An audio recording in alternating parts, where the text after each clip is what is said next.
वणी तालुक्यातील ढाकोरी येथे मागील 2 दशकांपासून असलेले सागाचे 20 ते 25 झाडांची परस्पर कत्तल करण्यात आली असून याची तक्रार शिवसेनेचे शहर प्रमुख शिवराज पेचे यांनी वन विभागाकडे केली आहे।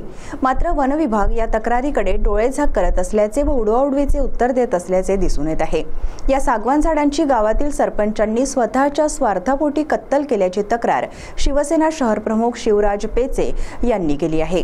तसेच झाडांची कत्तल करून परस्पर विक्री केल्याचा आरोप देखील गावातून होत आहे। परंतु वन विभाग याकडे जाणीवपूर्वक डोळेझाक करत असल्याचा आरोप देखील गावकरी करत आहेत। इतकेच नाही तर प्रसार माध्यमांवर काही व्हिडिओ व्हायरल झाल्यानंतरही वन विभाग झाडं उन्मळून पडल्याचे सांगत आहे। परंतु गावातील प्रत्यक्षदर्शींनी सांगितल्याप्रमाणे ही सागाची झाडं कापून स्वतःच्या स्वार्थापोटी परस्पर विकल्याचे निदर्शनास आले आहे। परंतु प्रत्यक्षदर्शी भीतीपोटी माध्यमांच्या समोर येण्यास नकार देत आहेत। CTV प्रतिनिधी दिलदार शेख यांची रिपोर्ट।